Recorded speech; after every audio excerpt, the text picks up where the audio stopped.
जमानत के बावजूद शाह महमूद कुरैशी रिहा ना हो पाए। पीटीआई रहनुमा को GHQ हमला केस में गिरफ्तार कर लिया गया।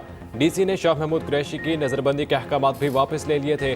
पुलिस के शाह महमूद कुरैशी से बदसलूकी, धक्के दिए, खींचातानी की गई, जबरदस्ती साथ ले गए, मीडिया से बात करने से भी रोका गया। शाह महमूद कुरैशी ने गिरफ्तारी को गैर कानूनी करार दे दिया। कहा यह सुप्रीम कोर्ट के हुक्म की तौहीन है, सियासी इंतकाम का निशाना बनाया जा रहा है। कौम की खिदमत करने पर सजा मिल रही, सुप्रीम कोर्ट जाएंगे।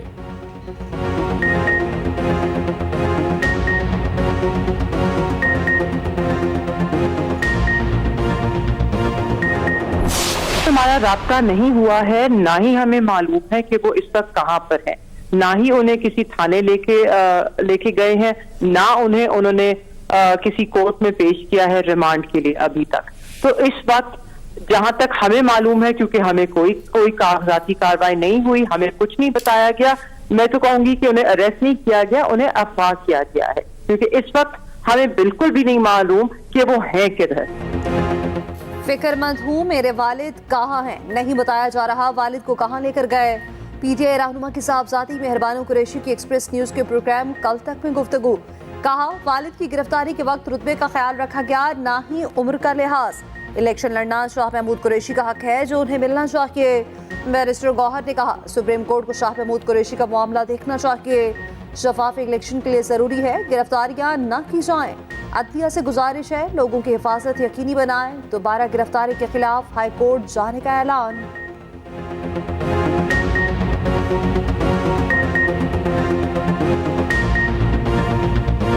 मैं अदलिया से रिक्वेस्ट करूंगा, सुप्रीम कोर्ट से रिक्वेस्ट करूंगा कि वो इस मामला को देखे। आपने बेल ग्रांट किया, आपने सब कुछ लिखा है, आपने जिस ग्राउंड पे आपने बेल ग्रांट की वो ये है कि वो एक सीनियर पॉलिटिशियन है, उसने पार्टिसिपेट करना है इलेक्शन में। Election free and fair and transparent होने के लिए ये जरूरी है कि सब लोगों की पार्टिसिपेशन हो। ये उनमें से एक ग्राउंड है। इसी ग्राउंड पे हमारी जो वो आर्टिकल 184 की पिटीशन मैंने फाइल कर दी थी, वो भी अदालत ने एंटरटेन कर दी थी और अदालत ने डायरेक्शन दे दी थी इलेक्शन कमीशन को। शाह महमूद कुरैशी साहब को पहले भी कई मरतबा ऐसे बार अरेस्ट होता रहा। अभी 3 MPO की तो कोई गुंजाइश नहीं है इसमें। ये लोगों की बुनियादी हकूक की। बिलावल भुट्टो ने इंतखाबी मंशूर दे दिया। अवाम से 10 वादे, तनख्वाहें 2 गुना, 300 यूनिट बिजली फ्री, गरीबों को 30 लाख घर दिए जाएंगे, पूरे मुल्क में मुफ्त सेहत का निज़ाम, भूख बेटा प्रोग्राम शुरू करने का ऐलान, नौजवान को यूथ कार्ड, मजदूरों को बेनज़ीर कार्ड देने का वादा, कच्ची आबादियों को मालिकाना हकूक, किसानों को बराह रास्त सब्सिडी दी जाएगी। बेनज़ीर भुट्टो की बरसी पर लाड़काना में जलसे से खिताब। कहा कुछ लोग दूसरों को कंधों पर सियासत कर रहे हैं, हम डील करने वाले हैं, ना इलेक्शन से भागने वाले। हम मुखालफिन के कागजात नामजदगी नहीं छीनते। लाहौर से पीपल्स पार्टी को आउट करने की साजिश की गई। दिखाएंगे लाहौर का जाला अब भी जिंदा है। PP चेयरमैन ने अवाम से नशिस्तों की सेंचुरी मांग ली।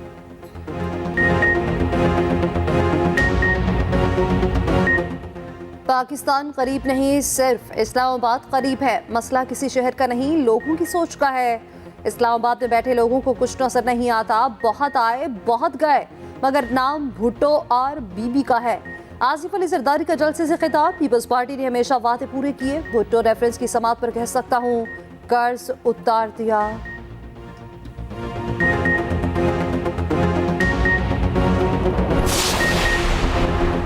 बानी PTI के सजा मुअत्तली की अपील पर फौरी समात की इस्तदा मुस्तरद। सुप्रीम कोर्ट ने तोशाखाना केस छुट्टियों में मुकर्रर करने से इनकार कर दिया।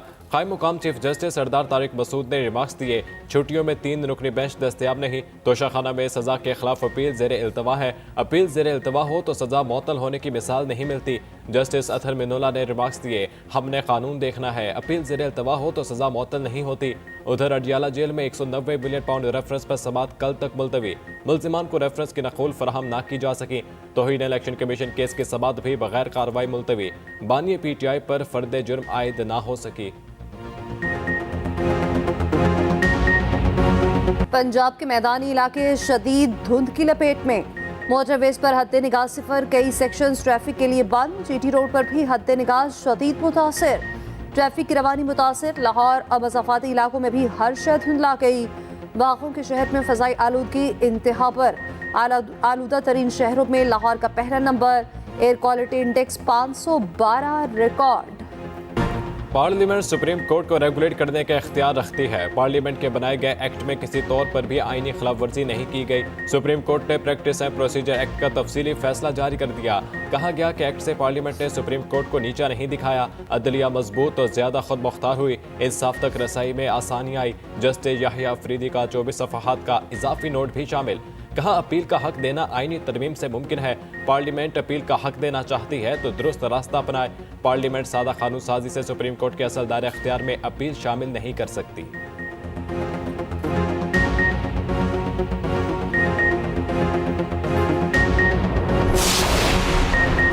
नून लीग ने इंतखाबी मंशूर की तैयारी के लिए तजावीज़ मांगी। अवामी आरा के लिए पोर्टल का आगाज। शहबाज शरीफ कहते हैं नून लीग मंशूर तैयार कर रही है। मकसद बुनियादी मसाइल की निशानदही के साथ काबिल अमल हल तजवीज़ करना है। अंदरून बैरून मुल्क पाकिस्तानी वेबसाइट विजिट करें और तजावीज़ दें। मरीम नवाज ने कहा आवाम के साथ अटूट रिश्ता नून लीग की सबसे बड़ी ताकत है। इज्तिमाई दानिश के जरिए खुशहाली और तरक्की का रास्ता तय करें। ऑनलाइन पोर्टल हर शहरी को इंतखाबी मंशूर की तैयारी में शिरकत का इख्तियार देता है। एहसन इकबाल बोले हमारे मंशूर में आइन की हुक्मरानी, निज़ाम कानून और इंसाफ में इस्लाहात लाना शामिल है।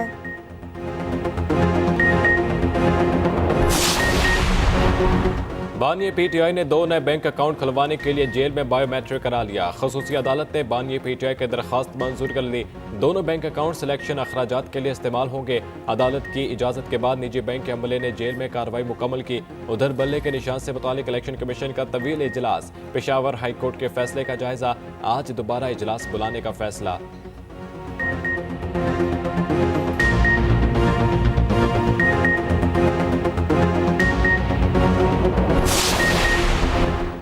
आम इंतखाबात के लिए कागजात नामजदगी की जांच पड़ताल जारी। नून लीग ने बानी पीटीआई के कागजात नामजदगी पर एतराज़ दायर कर दिया।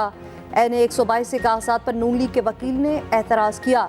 मौक़िफ़ अपनाया बानी पीटीआई सजायाफ्ता इलेक्शन नहीं लड़ सकते। जमा करवाए गए कागजात पर जेल सुपरिटेंडेंट की तस्दीक नहीं। बिलावल भुट्टो के कागजात नामजदगी पर भी एतराज़ लग गया। NA 127 लाहौर से इंतखाब लड़ने में मुश्किल। कागजात में पीपल्स पार्टी पार्लियामेंटेरियन से वाबस्तगी जाहिर करने पर शहरी को एतराज़। उधर PP 80 से मरीम नवाज के खिलाफ भी दरख्वास्त दायर। उम्मीदवार के दस्तखत जाली होने का इल्ज़ाम। NA 123 के लिए शहबाज शरीफ और हमजा के कागजात की जांच पड़ताल मुकम्मल। पर्थ के बाद मेलबर्न में भी कौमी टीम मुश्किलात का शिकार। दूसरे टेस्ट में भी पाकिस्तानी बैटिंग लाइन लड़खड़ा गई। दूसरे रोज के खत्म पर 194 रन पर 6 खिलाड़ी पेविलियन लौट गए। मोहम्मद रिजवान 29 और आमिर जमाल 2 रन के साथ क्रीज पर मौजूद। बाबर आजम का बल्ला एक बार फिर खामोश रहा, सिर्फ 1 रन बना सके। इमामुल हक 10, सऊद शकील 9, सलमान आगा 5 रन तक महदूद रहे। अब्दुल्ला शफीक और रशान मसूद की निस्फ सेंचुरियां। ऑस्ट्रेलियावी टीम पहली इनिंग्स में 318 रन बनाकर आउट हुई। ओपनर अब्दुल्ला शफीक कहते हैं बदकिस्मती से हमने विकेटें गंवाई, लेकिन अब भी शराकत लग सकती है। बाबर आजम हमारे बेहतरीन बल्लेबाज हैं, उम्मीद है दूसरी इनिंग्स में कम बैक करेंगे।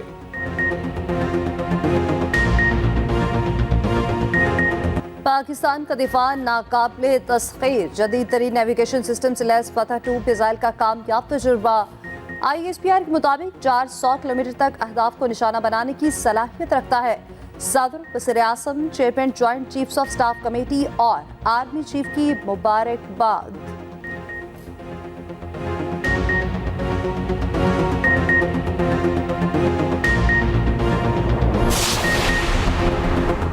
महंगाई के मारे आवाम को एक और झटका देने की तैयारी। बिजली 4 रुपये 66 पैसे फी यूनिट महंगी करने का इम्कान। नेपरा में दरख्वास्त पर समात मुकम्मल, फैसला महफूज। जितना बिजली का इस्तेमाल कम होगा उतनी ही कीमत बढ़ेगी। मेंबर नेपरा मजहर न्यास की अनोखी मंतक। मेंबर रफीक शेख ने कहा कि प्लांट्स की बंदिश से मुतालिक कोई मनसूबाबंदी नहीं कर सकते। ओवर बिलिंग पर बिजली कंपनियों से वजाहत मांग ली। सार्फिन को मुकम्मल रिलीफ दिलाएंगे।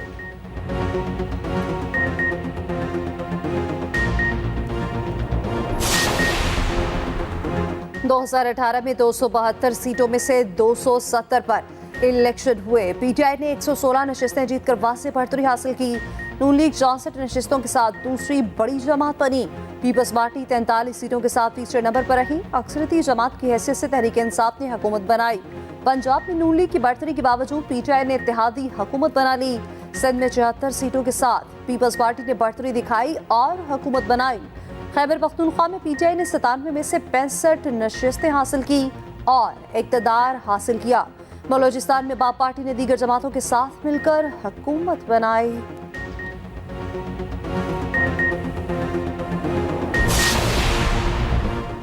NA-242 कराची से मुस्तफ़ा कमाल के कागजात क्लियर करार। सीनियर डेप्यूटी कन्वीनर MQM कहते हैं पीपल्स पार्टी ने 15 साल में सूबे को कुछ नहीं दिया। MQM पहले से ज्यादा मुत्तहिद, रिजल्ट मुख्तलिफ होगा।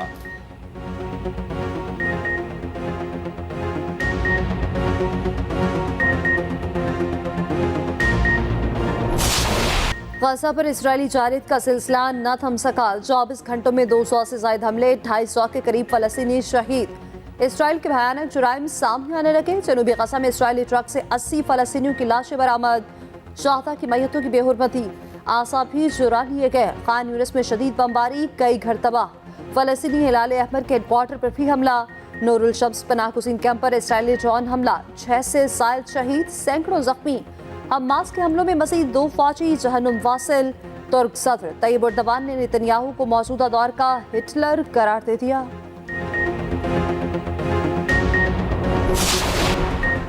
निगरान वज़ीर तिजारत डॉक्टर गौहर एजाज की ज़ेर सदारत इजलास। कराची में ख़ुसूसी इक़्तिसादी जोन्स की मौजूदा सूरत हाल का जायज़ा।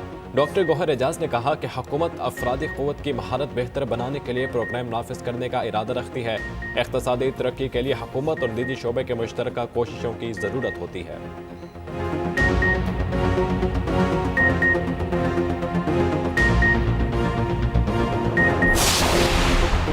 छोटे सरकारी मुलाजमीन के लिए खुशखबरी। रायगढ़ में कम कीमत हाउसिंग स्कीम के तहत 245 घर तैयार।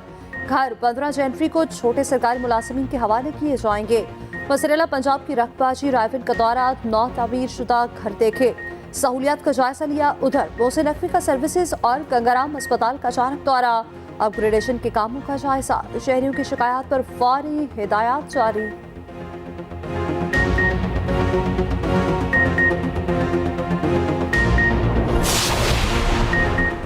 मसला कश्मीर हल ना हुआ तो गजा जैसा हशर होगा। साबिक वज़ीर आला फारूक अब्दुल्ला ने खबरदार कर दिया। कहा पाकिस्तान और भारत के दरमियान मुज़ाकरात के लिए साजगार माहौल पैदा करना होगा, वरना वो वक्त दूर नहीं जब कश्मीरियों को गजा जैसी सूरत हाल का सामना करना पड़ेगा।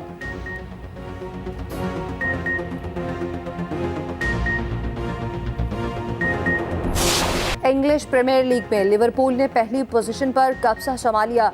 बर्नले को 0 के मुकाबले में 2 गोल से शिकस्त। मैनचेस्टर यूनाइटेड का इवेंट पे शानदार कमबैक। 3 मैचेस के बाद पहली कामयाबी, ऑस्टन विला को 3-2 से हरा दिया।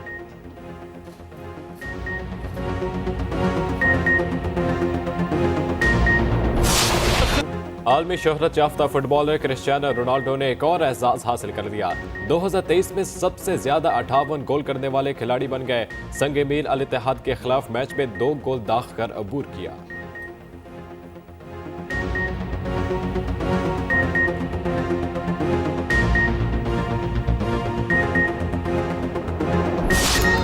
और कुत्ते की मालिक से वफा के जज्बाती दास्तान, एक्शन से भरपूर फिल्म आर्थर द किंग 22 मार्च को नुमाइश के लिए पेश की जाएगी।